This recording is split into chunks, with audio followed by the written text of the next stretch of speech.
Yo, yo. Welcome to the party. The annoying 106 joined. Welcome. What's up, everybody? We're going to talk about programming. We'll talk about app development. We'll talk about whatever you want to talk about. Getting a job, freelancing. Today's title is called How to Start an App Business. How to start an app business. We'll talk about that today. What's up, bored little ghost? Hello from Iran. Welcome. What's up, family Vins on YouTube? Hey, David Entrepreneur. We're talking about how to build an app business today. A business to build apps or your own startup product. We can talk about that. Someone's asking, what is Figma? Figma is a design tool for designing UI and UX for applications. DL Jones, what's up? Overkill X100. Yo. Java versus C++ for beginners.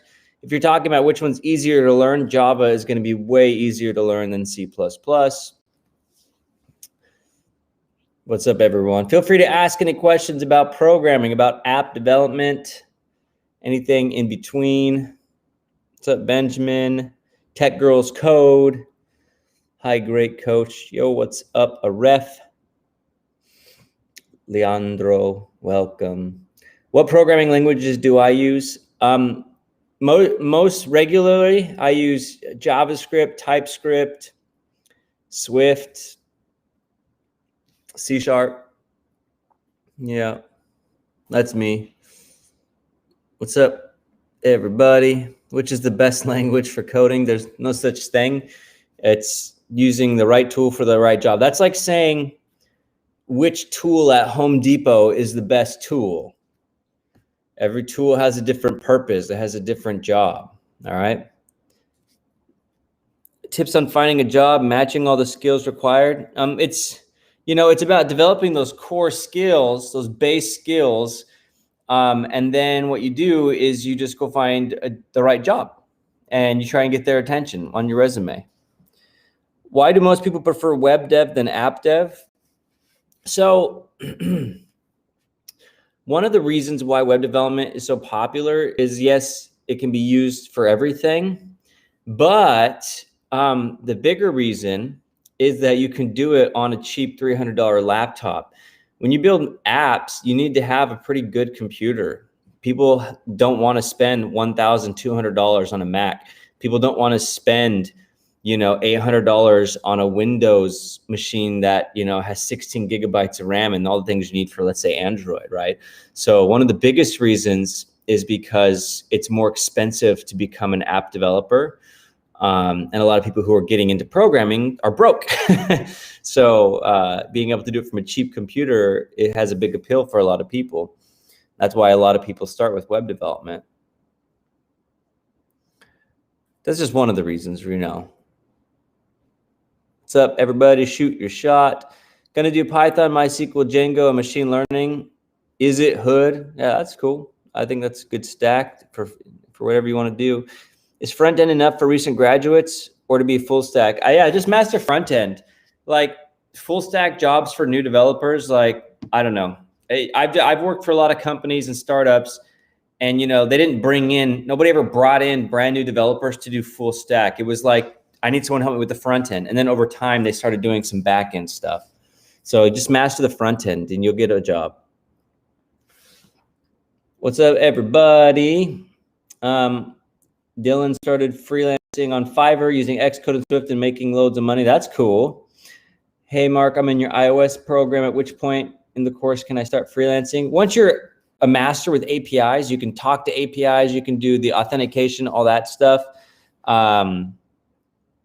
You're probably ready. Which languages would you recommend in order to make a digital banking app? Native Swift for iOS, native Kotlin for Android. JavaScript can do both websites and apps, someone's asking. Yes. If you use like React Native, you can build everything, mobile apps and websites, all in JavaScript, which is kind of cool.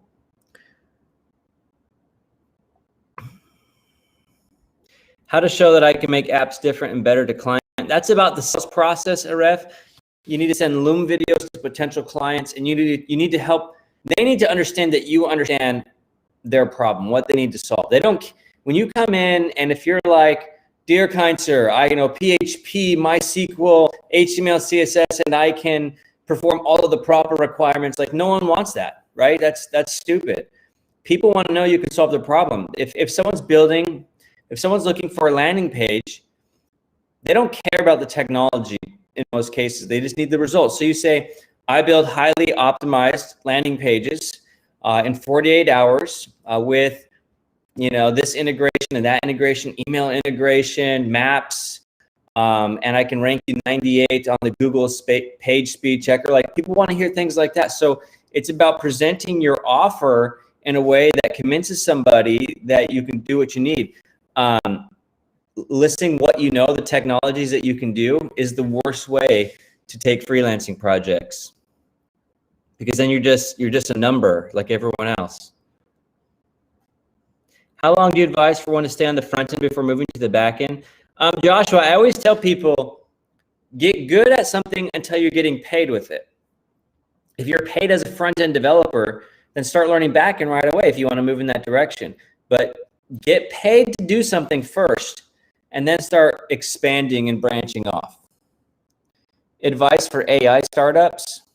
I mean, I can give you advice generally for business and apps, and it's all about acquiring users. It's about users or customers actually using your product. A lot of people spend a lot of time developing things that people are using, and that's the worst way to do it. Or even worse, some people go get money for an idea that hasn't been proven out yet. Most of those fail, actually. So what you want to do with your product, whatever it is, AI, whatever, you need to get people using it, making money with it, and you need to keep pivoting until you get to that point. And that's the hardest part, is knowing if somebody is actually going to use your product. And so you're changing it until people are using your product or customers are paying you money. What about embedded software profiles for beginning a business? I don't know what you mean. I don't know what you mean. What's the difference between JS and React? Well, there's JavaScript, and then React is a framework building front-end user interface, and that is all built in JavaScript as well. Yeah. Hi, man. How are you? I'm doing great. How much time did it take to learn so many languages? I've been programming like professionally since 2007. So, have you ever built platforms for investment management firms or portfolio managers? No, but I mean, it doesn't matter what language you use. It really doesn't. If you're trying for instant like market trades, competing with all those top systems out there, then you need speed and performance. You want the best of the best. Probably compiled languages like C++ or C#. Probably not Python or JavaScript. You want very, very fast things if speed is a requirement. How to make an attractive resume. So the resume is key. It's key to getting you into that first job. It's about getting someone's attention. And what I tell people to do is you change your resume for every job you apply for. You've got some bullet points at the top that list some factual things that you've done, and you want to catch someone's attention because they're only going to spend 3 seconds looking at your resume. So, if you're going to go apply for an audio streaming company, let's say like Audible, and you've built apps in the past, you might say built app that had 15,000 users for audio streaming. You want to do something that gets the attention of that particular job. I've even done fun and crazy things like I go look up the hiring managers at the company, and then I update my resume to try and get their attention. So, for instance, if you go look up the hiring manager of a company, and it was some girl who says on her LinkedIn says, loves Dungeons and Dragons, and let's say you played D&D in the past, you might actually put on top point or second point like D&D fanatic or something like that, and that's going to stop and get their attention. Remember, these are people you're working with. So my strategy is I research a company before I apply, and then I change my resume for that company, and I try and get their attention. The whole point of the resume is to get their attention. Most people, 99% of everyone who applies for jobs, this is what they do. apply, and that's all they do. I've even sent videos past with Lua, which is free. You can send videos with your cover letter. You say, hey, my name's John. I'm super interested in working for you over there at such company. I love what you're doing. I've used it. In fact, I even implemented your SDK. It's awesome. I'd love to have a chance to talk with you on the phone. You need to do stuff like that. Don't just click apply. Otherwise, you're not going to get a job. Is Django useful? Yeah, Django in the industry. Yeah, Django is highly popular. Can I design a trading platform with just HTML, CSS, and React? No, you need some. You need some backend stuff, high performance backend. What if my background is completely unrelated to software developer? You're welcome to do that. You can get in. It doesn't matter. At DevSlopes Academy, so that's our training program where we coach and train and mentor people. I've got drivers. Okay, I've got a baker in one of our programs. We got people from IT. We've got people from just general administration. I've got school teachers. One of our best students is a high school band teacher who's transitioned. You can totally transition careers unrelated. The only caveat that I say is important is you have to like computers. In the past, we brought in people that we have programming, and they don't even use computers, right? In the past, they were construction work, whatever. Don't even use computers at home. They never see. They can't seem to love computers. So the only caveat is, if you want to become a programmer, you already like phones and computers. Like, you should be into that stuff. If you're not, going to be a very hard transition. It's very difficult to get somebody to be like, oh, I love computers, right? You kind of just love them, or you don't use them at all. And I know quite a few people who don't ever touch computers and they hate them, and that's a very hard thing to do. So outside of that, you can totally be a programmer. It doesn't matter. Sound is rough on YouTube. Sorry, guys, gals, I can't control it. What Wi-Fi am I on?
Sorry, YouTube.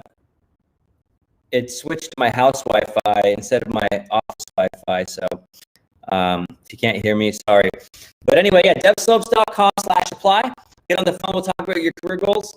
It takes about 6 to 8 months on average to become a programmer, and you can make $75,000, $85,000 a year. If that sounds interesting to you, devslopes.com/apply. So, you think developing audio plugins is a good idea? I have no idea. Someone's asking, how is Jason doing? Jason is our web instructor and mentor at DevSlopes. He got COVID and he's actually in the ICU at the hospital. So he's making slow progress there. Let's see. For coding, do you prefer Mac or Windows? I personally prefer Mac. So, hey, what's up, Philip? Good to see you. Yeah, I prefer Mac. Do you accept learners from the UK? Yes, we have, I think, like 20 students from the UK. So yes, we do, absolutely. What should you do after HTML, CSS? JavaScript. You need to master JavaScript. It's HTML, CSS is pointless until you start moving into JavaScript. Is Redux compulsory? What about context API? You can use those things. They're not required by any means. I don't like Redux personally. I think it's a lot. It's a lot of things to manage your application, and it takes over your whole app, which I don't care for as well. But yeah. For those of you on YouTube, I was just telling everybody that if you want to, before it cut out, if you want to work with me and my team one-on-one until you have paid work, go to devslopes.com/apply. We will coach and mentor you until you have a paid job. You never get kicked out. And we help you get jobs, which is really cool, worldwide. Can I connect Firebase to Laravel? You surely could. That'd be really weird. I don't see the need for that, but you could. Java or Kotlin? Absolutely Kotlin for Android. Android is Kotlin first now. So, yep. What about Wix? Is it good for beginners? If you want to have a website for your business and build it like in half an hour, then sure, Wix is fine. There's nothing else you can do with Wix, though, really.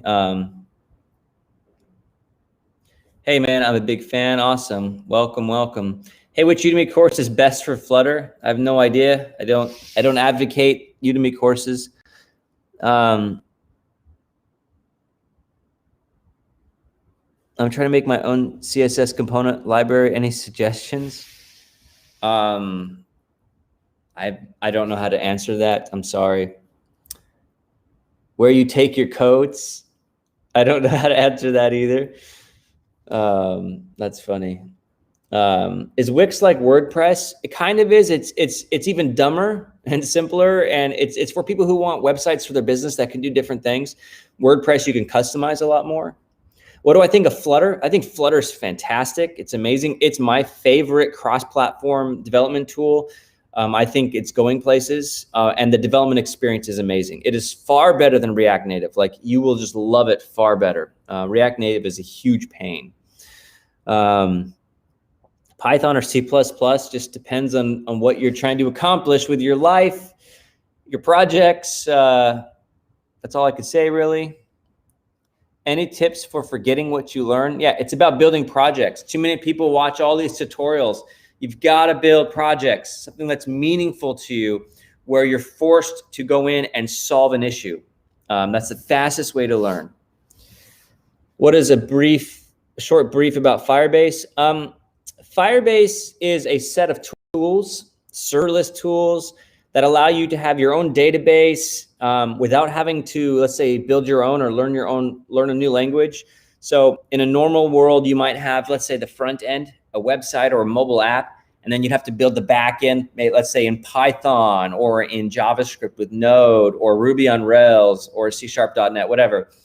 Well, with Firebase, all you have to do is actually implement their SDK. So on mobile, you wouldn't learn a new language. You would just use the Firebase, let's say, iOS SDK or Kotlin SDK or whatever.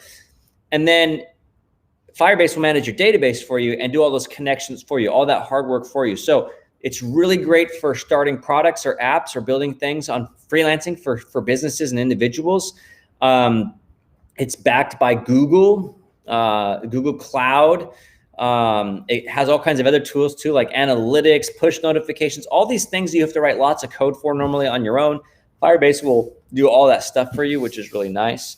It's a great place to start for businesses. In fact, I'm using it right now with the team, with Philip and Alvin and Rick, for a mobile app, and it's awesome. It's great. Should I learn Flutter instead of React Native? I think Flutter is way better personally, and I think it's a happier development experience. You have way less stress, but you do have to learn a new language, Dart, the Dart programming language. What's the best way for someone who's a complete beginner to start in coding? Take some tutorials to see if you like it. If you do like it, take it seriously. Maybe take a full course. If you're still serious about it and want to make more progress, find a mentor, have someone coach you till you get a job. Yeah, REST or GraphQL. I've used both. They're great. They have different reasons or purposes to use them. How to get my first contract on Upwork? You're gonna apply to jobs, send a Loom video where you introduce yourself and you talk about that specific project, and then you try to get them on the phone. That's the best way to get a project. What do you think about Flutter for web? I haven't used the tools yet for web. I know that they're putting a lot of love into it, but I really believe in the Flutter philosophy, which is, hey, stop focusing on every little platform. Instead, let's focus on the user experience. Let's make an amazing user experience for our customers and just write the code for that. And we, Flutter, take care of the rest. And I really like that approach. Obviously, the platform's still only a few years old, but it's going places. So if you're really good as a programmer, why use Firebase? Why not code your own things? Because of time and opportunity cost. If you're a one-person show and you're going to write the code for everything, it's going to take you 2 to 3 times as long. So here's what I've learned as a programmer. I've also learned this as a business owner. The more things you do on your own, the longer it takes, the longer it costs, and the slower your progress is. The more people you can get involved, or in the case of tools, like the more tools you can get involved, the faster you can move. Now, a lot of big companies like enterprise, they don't use frameworks and tools like Firebase because they've got enough employees to build things out in a very scalable and secure way. And if you have the resources to do that, that's obviously the way to go. But if you're a small company or an individual or a freelancer, you want to use as many tools as you can so you can optimize your time, make the most amount of money, and move the fastest. Yeah.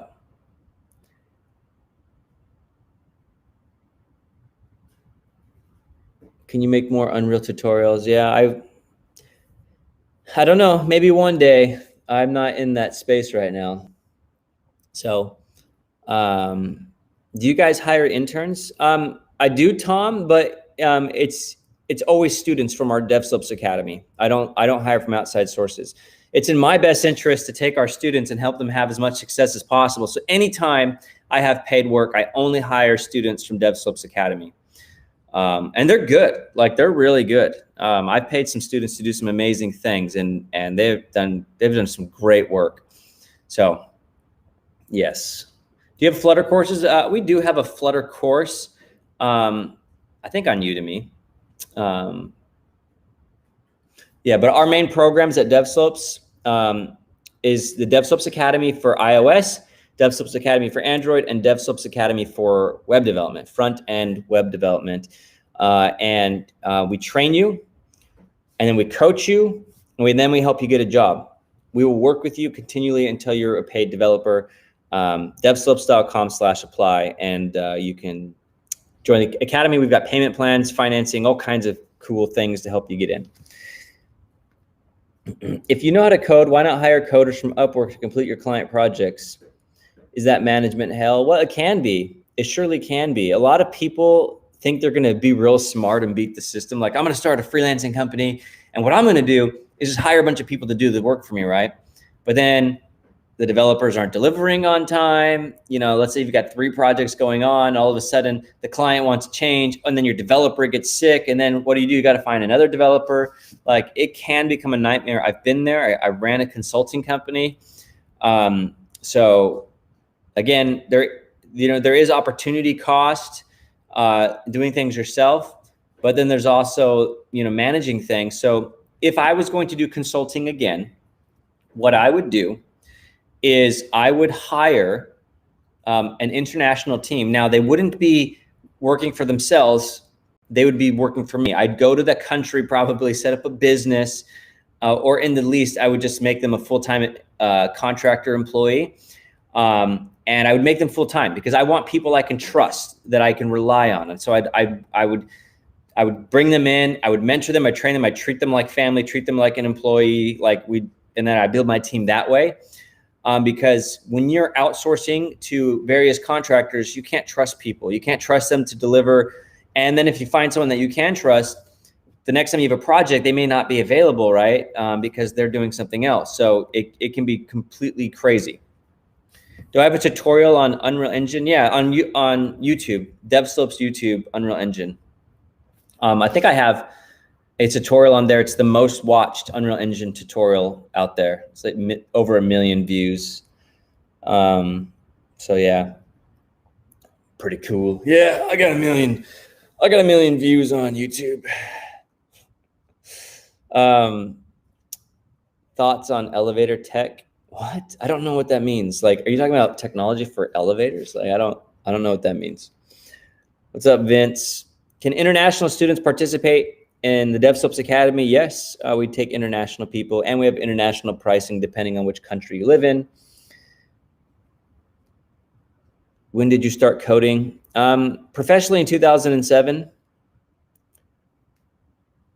What backend is fast and efficient and effective for any kind of front-end app? It doesn't matter. You could use Python and Django, Python and Flask. You could use JavaScript and Node. You could use Ruby on Rails. You could use .NET. You could use a Java stack of some kind. It doesn't matter. It really doesn't.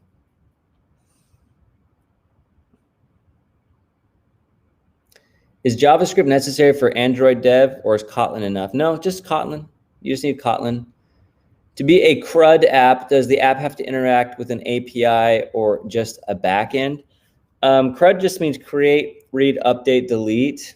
And that's typically like the REST paradigm on a backend, like an API. So you have operations in an API to create records, to fetch records, to update records, delete records. So that's all API backend stuff typically. Yeah. Cool. By the way, ladies and gentlemen, if you're brand new to programming, not sure you want to get into it, or if you're somebody who's started and you need a kick in the butt to really have some success, we have what's called the 30-Day Code Challenge. You go to 30daycodechallenge.com. It's 30 days of intensive coding. We teach you programming. There's mentors and live meetups every week. And then we also teach you data structures and algorithms and help you get really good with the programming language. It's a great place to start. That's 30daycodechallenge.com. Frederick's interested in app development and web development. Can you learn both? If so, which one should you learn first? Stick with one only. Get good with it. And when I say get good with it, work at it until you get paid, then learn the next thing. Do whatever one interests you most. There's opportunities and jobs in both. So pick one, stick with it until you're a paid developer, and then you can go learn the next thing. So, yep. I started a little bit early today, everybody. I'm gonna wrap this up here just because I'm losing my voice. I was sick not too long ago, so I'm trying to recover here. Someone says they love the 30-Day Code Challenge so far. That's awesome.